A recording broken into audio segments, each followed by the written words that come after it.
Friends, मैं आपका एक बार फिर स्वागत करता हूँ इस कोर्स में जिसका नाम है एसएससी सीजीएल क्रैश कोर्स। ठीक है, चलिए मार्क कर लेते हैं एसएससी सीजीएल क्रैश कोर्स जो हमारा कोर्स है उसमें मैं आपका स्वागत करता हूँ और स्वागत करता हूँ आपका गुरुकुल स्कूल में, गुरुकुल स्कूल चैनल में एक बार फिर। काफ़ी टाइम हो गया है, उसके बाद मैं आपको ये वीडियो पोस्ट कर रहा हूँ। बैड हेल्थ के कारण मैं ये वीडियोज़ आपकी खिदमत में बना नहीं पाया। चलिए कोई बात नहीं, अब हम एक बार फिर से वापस आ गए हैं और वापस इसलिए भी आ गए क्योंकि अब फिर से कंपटीशन का जो है सीज़न वो स्टार्ट हो गया है। एक बार फिर कोरोना के काल के बाद कंपटीशंस एक बार फिर स्टार्ट हो गए हैं और वक्त आ गया है दौड़ लगाने का। चलिए बिना किसी तरीके शुरू करते हैं हम। पिछले लेक्चर में हमने गवर्नर जनरल्स ऑफ बंगाल की बात कर ली थी, उसमें हमने वॉरेन हेस्टिंग के बारे में देख लिया था। अब वक्त आ गया है कि हम आगे बढ़ें और आगे देखें किसी का कुछ और जो है गवर्नर जनरल्स के बारे में। अभी हम वॉरेन हेस्टिंग की बात कर चुके हैं, पहले गवर्नर जनरल ऑफ बंगाल थे। उसके बाद जो ये पद है वो आया लॉर्ड कॉर्नवालिस के पास। हम थोड़ा सा जूम इन कर देते हैं इसको ताकि आपको देखने में आसानी हो। और मैं उससे पहले आपको बता दूं, क्रेडिट्स दे दूं कि ये किताब है अरिहंत की जनरल नॉलेज, जिसको मनोहर पांडे जी ने लिखा है और इसकी प्राइस जो है वो सिर्फ 30 रुपये है, तो आपको इजीली अवेलेबल हो जाएगी किसी भी जनरल स्टोर स्टेशनरी पे। तो लॉर्ड कॉर्नवालिस की हम बात करते हैं, ये second governor general of Bengal थे। थर्ड मैसूर वार इनके टाइम पे हुआ, कब हुआ? 1790 से 92 के टाइम पे। ट्रीटी ऑफ सेरिंगपट्टनम 1792 में इन्हीं के काल में हुई थी। इन्होंने परमानेंट सेटलमेंट, स्थायी बंदोबस्त की व्यवस्था लागू की। ये काफ़ी इंपॉर्टेंट क्वेश्चन है, इसमें हम डीपली नहीं जाएंगे क्योंकि ये क्रैश कोर्स है एसएससी का, तो इसलिए ज़रूरी ये है कि हम मेन मेन चीज़ों पर फोकस करें जो एग्ज़ाम के पॉइंट ऑफ व्यू से बहुत इंपॉर्टेंट है। तो काफ़ी ज़्यादा ये क्वेश्चन आता है कि परमानेंट सेटलमेंट किसने किया, तो वो है आपका लॉर्ड कॉर्नवालिस। ठीक है, इसे फादर ऑफ सिविल सर्विसेज भी कहा जाता है। इन्होंने सिविल सर्विसेज की शुरुआत भारत में की। जुडिशियल रिफॉर्म्स ये लेकर आए, सेपरेट किया रेवेन्यू एडमिनिस्ट्रेशन को जुडिशियल एडमिनिस्ट्रेशन से। और सही भी है, देखिए रेवेन्यू एडमिनिस्ट्रेशन को हमसे जुडिशियल एडमिनिस्ट्रेशन शुरू अलग होना चाहिए क्योंकि जो कलेक्टर है, जो डिस्ट्रिक्ट मजिस्ट्रेट है, वो हमेशा किसी भी एक एरिया की सारी रिस्पॉन्सिबिलिटी नहीं संभाल सकता है, क्योंकि पहले डिस्ट्रिक्ट कलेक्टर ही जुडिशियल मतलब जो फैसले जो उनके दायरे में है वो उसके हक उस चीज़ को देते थे। जितने भी क्रिमिनल केसेस हैं, छोटे मोटे लूट हत्या रेप वगैरह के जो केसेस हैं चोरी चकारी के, तो इसके लिए पे उसके ऊपर वो डिसीजंस देते थे, जुडिशियल डिसीजंस देते थे। बट अब उसकी पावर को सेपरेट किया। कब से किया? जब से लॉर्ड कॉर्नवालिस ने ये आइडिया स्टार्ट किया। उन्होंने कहा कि भैया रेवेन्यू एडमिनिस्ट्रेशन इनके हाथ में रहने दो, बाकी चीज़ों को अलग किया जाए, वो सिर्फ जुडिशरी के हाथ में दिया जाए। That is better to separate these kind of powers so that the work will be easier for everybody, every administrator. All right, moving forward, तो फादर ऑफ सिविल सर्विस कहा जाता है किसको? लॉर्ड कॉर्नवालिस को। ये बहुत इंपॉर्टेंट चीज़ है। उन्होंने थाना और दरोगा सिस्टम को इंडिया में लेकर आए, थाने बनाए और थाने में एक दरोगा बैठा दिया, जिससे कि ईजी हो गया एडमिनिस्ट्रेटर्स को एडमिनिस्ट्रेट करना। ऑल राइट, और अगर हम बात करें कि आगे, तो ट्रांसलेशन ऑफ अभिज्ञान शकुंतलम का जो ट्रांसलेशन था, जिसमें भरत जो राजा थे उनके माता पिता की प्रेम की कहानी भी है, तो उसका ट्रांसलेशन जो है विलियम जोन्स ने 1789 में किया था, 1790 में। और विलियम जोन्स किसके टाइम पे ये किए थे काम? तो लॉर्ड कॉर्नवालिस के। भी काफ़ी एग्जाम में क्वेश्चन आता है, बेतुका क्वेश्चन है बट आता है। फिर move forward we will see sir John Shore. Sir John Shore की हम बात करें तो played an important role in the introduction of permanent settlement. देखिए यहाँ पे देखिए, इंट्रोडक्शन ऑफ परमानेंट सेटलमेंट, ये जो है ये जो लाइन है ये इतनी इंपॉर्टेंट नहीं है, इस पर मत फोकस करिए। इंट्रोडक्शन ऑफ परमानेंट सेटलमेंट जो किया था वो सिर्फ किया था आपके लॉर्ड कॉर्नवालिस ने। ऑल राइट, तो आगे हम बढ़ेंगे। अब हम आगे बढ़ें तो फिर वहाँ हम देखेंगे battle of Khardah. Battle of Khardah between Nizam's of and Maratha 1795 और नॉट इम्पॉर्टेंट। तो मैं इंपॉर्टेंट चीज़ों पे आपको फोकस करूँगा, मैं क्योंकि क्रैश कोर्स है तो मैं फालतू चीज़ों पे फोकस नहीं करूँगा, इसलिए मूव फॉरवर्ड। हम बात करते हैं आगे। हम बात करें लॉर्ड वेलेस्ली की। इंट्रोडक्शन ऑफ सब्सिडरी अलायंस उन्होंने किया था, बहुत इंपॉर्टेंट है। सब्सिडरी अलायंस में क्या था कि उन्होंने एक संधि करने लग गए थे। जितने भी जो रजवाड़े थे और जितने भी राजा महाराजा थे उनसे सब्सिडरी अलायंस करते थे, तो उनको बोलते थे कि भैया हम आपकी एरिया को प्रोटेक्शन देंगे हैं, और इसके बदले में आपको हमारे जितने भी सिपाही हैं वो अपने एरिया में लगाने होंगे, और उसके बदले हम आपको पेमेंट भी करेंगे, और आपको कुछ ज़मीन का हिस्सा हमको एज ए मतलब खेती बाड़ी के लिए भी देना होगा। तो इससे वो क्या करते थे, उनका मेन जो चीज़ था, आप देखिए वो मिलिट्री लगाने लग गए थे राजाओं महाराजाओं के घरों में, ताकि उनका जो एरिया है ना वो उस पर कैप्चर कर सकें, और कैप्चर ना भी कर सके तो एटलीस्ट उसके बारे में जानकारी हो जाए कि वहाँ का एडमिनिस्ट्रेशन कैसा है, वो राजा कैसा है, लोग क्या सोचते हैं उसके बारे में, ताकि वो उसके जो वीक पॉइंट्स हैं उनका फ़ायदा उठा के उसको कैप्चर करें। तो सब्सिडरी अलायंस एक साजिश थी अंग्रेज़ों की भारत के जितने भी राजा महाराजा उनके खिलाफ। तो Nizam of Hyderabad followed by Mysore का जो निज़ाम जो शासक थे, तंजौर के, अवध के पेशवा, भोसले वगैरह जितने सिंधिया जितने भी थे, इन्होंने सब के साथ सब्सिडी लाइंस करके अपने पावर को बढ़ाने की कोशिश की। आगे बढ़ें। ट्रीटी ऑफ बैसिन, बैसिन की संधि बहुत इंपॉर्टेंट है, 1802 में हुई थी। ठीक है, तो ये भी इन्होंने इनके टाइम पे ही हुई है। जॉर्ज बार्लो इसके बाद आए, कोई ज़्यादा इंपॉर्टेंट नहीं है, वेल्लोर म्यूटनी हुई थी, not that much important. Lord Minto one आए थे। ट्रीटी ऑफ अमृतसर हुई थी विद महाराजा रणजीत सिंह, इन्होंने अंग्रेजों ने की थी।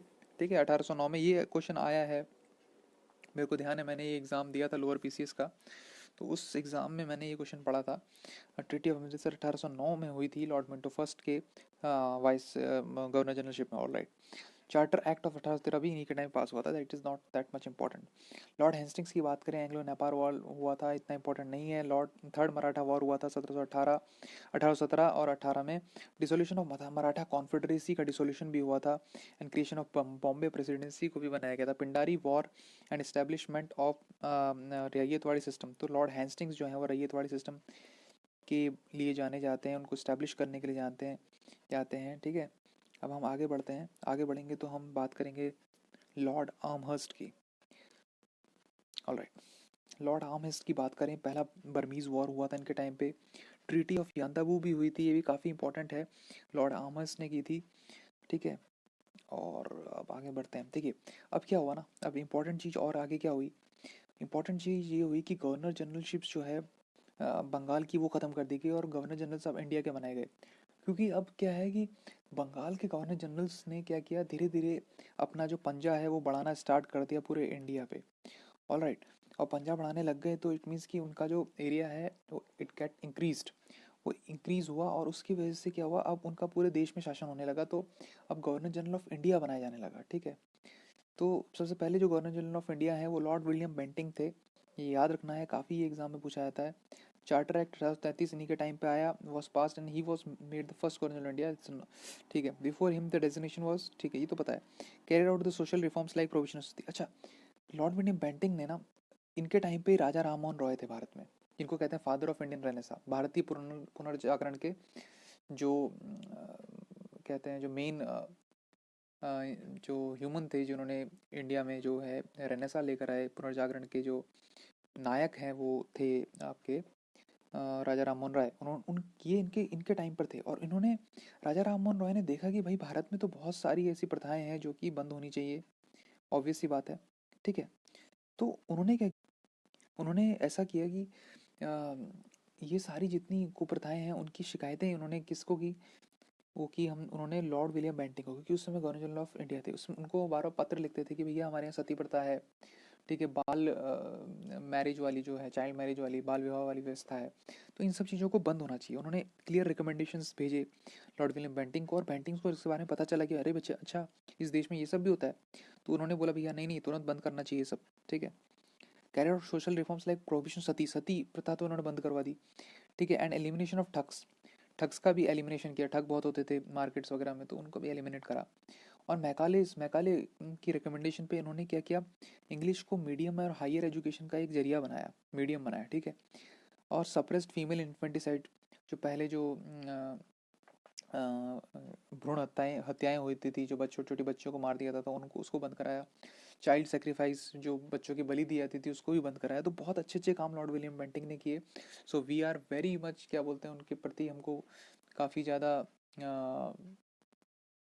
का शुक्रगुजार होना चाहिए कि उन्होंने ऐसी चीज़ों को एलिमिनेट किया जो कि हमारी सोसाइटी में बहुत गंदी चीज़ें थी। That's very ridiculous. All right, we will move forward, we will see Lord Metcalfe. Metcalfe के बारे में बात करें तो इनको लिबरेटर ऑफ प्रेस के बारे में के हिसाब से जाना जाता है इंडिया में।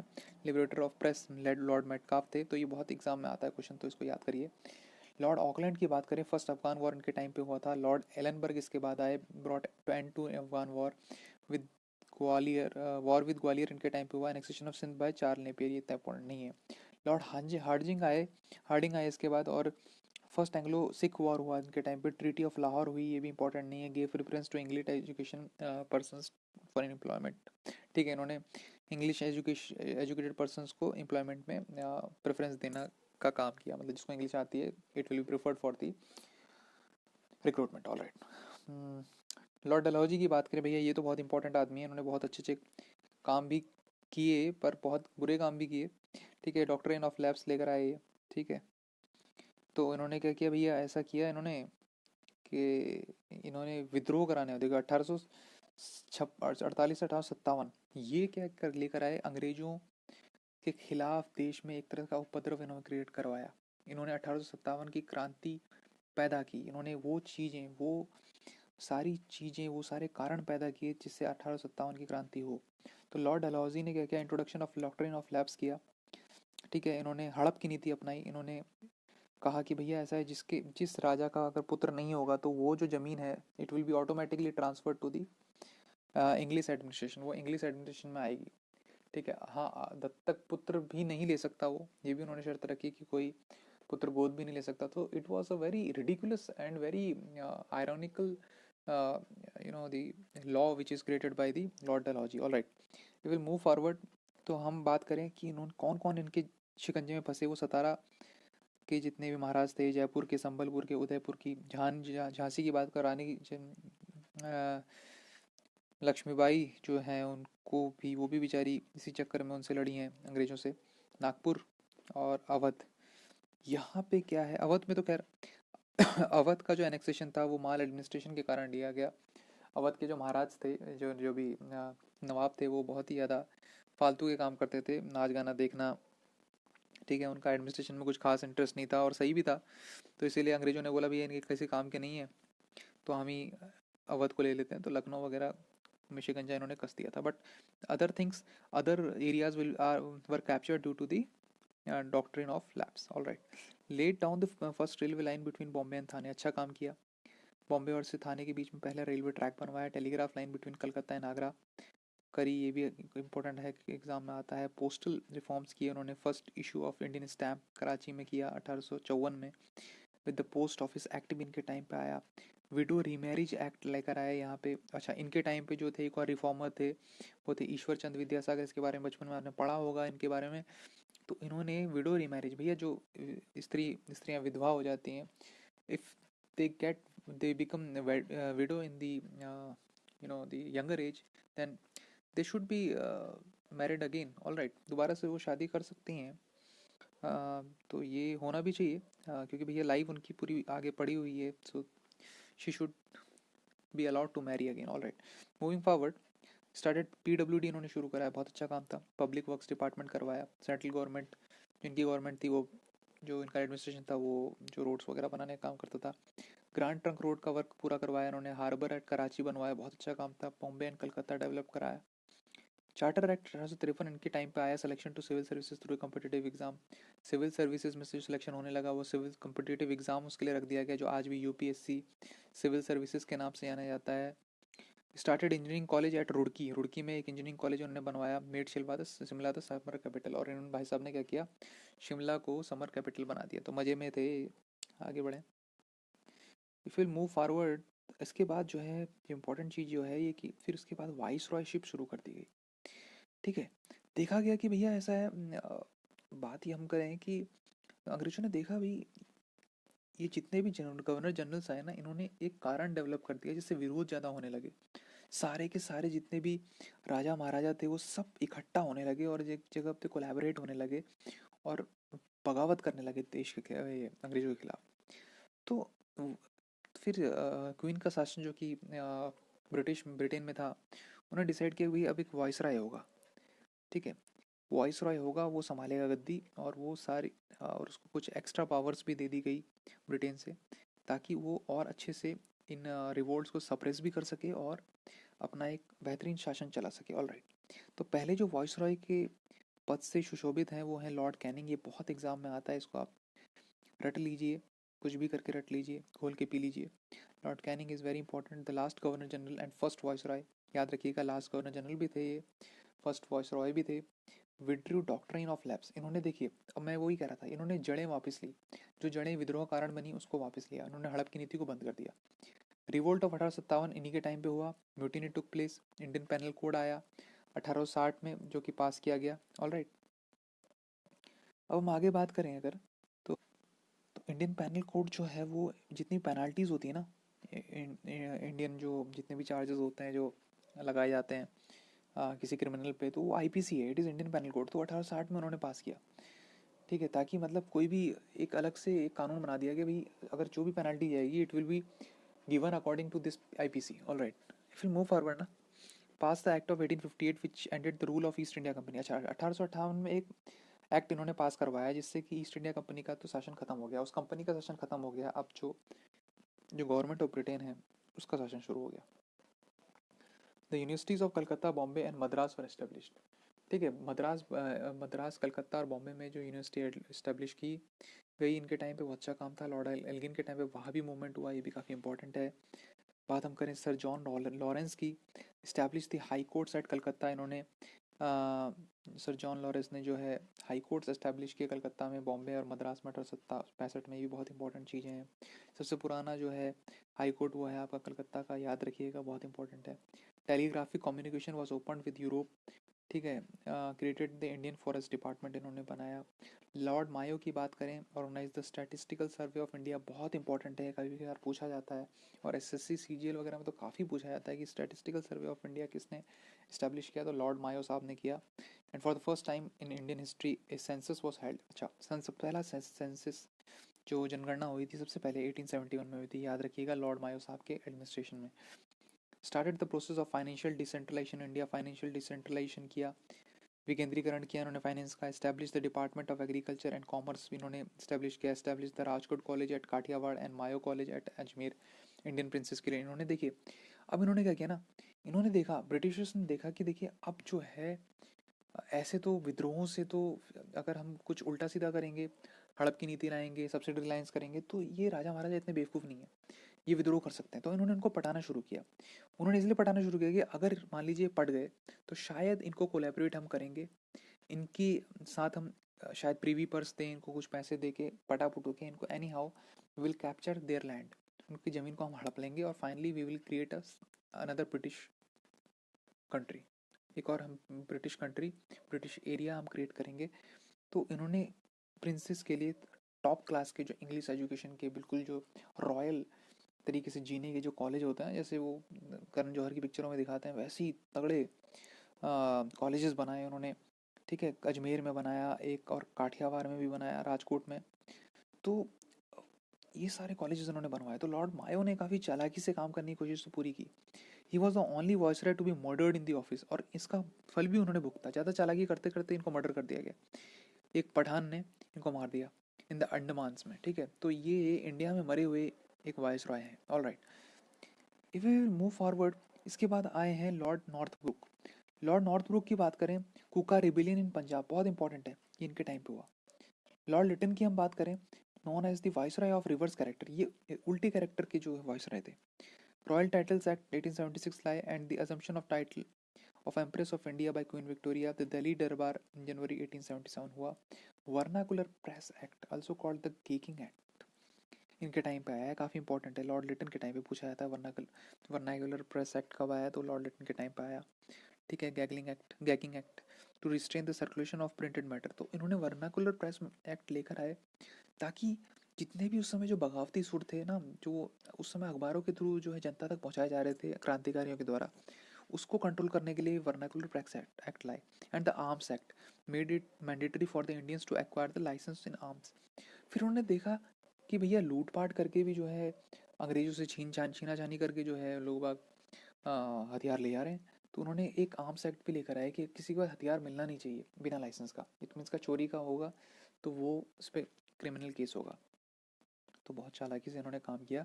इसके बाद लॉर्ड रिपन साहब भी आए हमारे पास। लॉर्ड रिपन साहब आए, फर्स्ट फैक्ट्री एक्ट लेकर आए 1881 में। प्रोहिबिटेड चाइल्ड लेबर, उन्होंने बहुत अच्छा काम किया। अंडर द एज ऑफ 7 साल से कम बच्चों को काम कराना बिल्कुल मना कर दिया। जैसे कि हमारे बेवकूफ़ लोग बाग, हमारे जो पढ़े लिखे बेवकूफ़ हैं, वो जो करवाते हैं ये सब काम बच्चों से, वो बंद किया। Self government was introduced in 1882। Repealed the vernacular press act, इन्होंने वर्नाकुलर प्रेस एक्ट हटाया। अरे भाई जाहिर सी बात है, किसी देश से अगर आप मीडिया को हटाओगे तो it will definitely create some kind of aggression among the people. लोगों में ये एग्रेशन लेकर आएगा। Finances of the centre were divided, centre के जो फाइनेंस थे उसको डिवाइड किया इन्होंने। Lord Ripon is regarded as the founding father of local self government, ये भी बहुत इंपॉर्टेंट है। Father of local self government कौन थे? Lord Ripon. ठीक है, लोकल सेल्फ गवर्नमेंट ये लेकर आया इंडिया में। एन एजुकेशन कमीशन इनके टाइम पे आई, सर विलियम हंटर के under, in 1882 to improve primary and secondary education. Ilbert bill controversy भी इनके टाइम पे हुई, enabled Indian district magistrate to try European criminals. अच्छा, इलबर्ट बिल जो थी वो लॉर्ड रिपन ने, वो उसके लिए एक विधेयक तो लेकर आ गए, पर जब ये गया ब्रिटेन में तो ये बड़ा कंट्रोवर्शियल रहा। इसमें लिखा ये था कि भैया इंडिया के जो डिस्ट्रिक्ट मजिस्ट्रेट हैं, इंडियन डिस्ट्रिक्ट मजिस्ट्रेट्स हैं, वो यूरोपियंस पे क्रिमिनल ट्रायल कर सकते हैं। तो ये तो भैया जाहिर सी बात है अंग्रेजों के खिलाफ था, क्योंकि एक श्वेत आदमी पे कोई अश्वेत आदमी अगर क्रिमिनल ट्रायल कर देगा तो जाहिर सी बात है ये जो मालिक हैं वो तो भारत पे जो शासन कर रहे थे वो तो भैया डगमगाएंगे इससे। तो ऑलराइट, तो ये इसने एक कंट्रोवर्सी क्रिएट की। बाद में इसका तो कुछ हुआ नहीं, खैर उसके बाद क्या होता, इसको आगे बढ़ने ही नहीं दिया, जाहिर सी बात अंग्रेजों ने। चलिए, तो आज के लिए इतना ही। काफ़ी हमने वॉइस रॉयस ख़त्म किए, जनरल गवर्नर जनरल्स भी ख़त्म कर दिए। अब आगे जो हमारा खेल बचा है, मैं आपको एक रिव्यू दे दूँ इस अरिहंत की किताब का। बहुत अच्छी किताब है, तो अब ज़्यादा बचा नहीं है, हिस्ट्री बहुत जल्दी ख़त्म होने वाली है। लॉर्ड डफरिन आएंगे, लैंसडॉन आएंगे, मतलब ये सब आएंगे। उसके बाद लॉर्ड मिंटो, ये सब, लॉर्ड माउंटबेटन तक कहानी पहुंचेगी। उसके बाद रिवोल्ट ऑफ 1857 की बात करेंगे। फिर गांधी जी का भारत में आगमन होगा, कैबिनेट मिशन प्लान वगैरह पढ़ाया जाएगा, दैट्स इट। उसके बाद ऐसा कुछ है नहीं, बहुत मेरे ख्याल से 1-2 लेक्चर में ही ख़त्म हो जाएगा। तब तक के लिए धन्यवाद, थैंक यू सो मच कि आपने बहुत सब्र से इस सीरीज़ को फॉलो किया। और एसएससी की आप तैयारी कर रहे हैं उसके लिए बेस्ट ऑफ लक। एग्ज़ाम्स भी होंगे, एसएससी के अब होने वाले हैं, तो उसके लिए भी बेस्ट ऑफ लक। बट ये है कि प्रिपरेशन करते रहिए, कोरोना के टाइम पे मेहनत करते रहिए, सक्सेस मिलेगी। Thank you.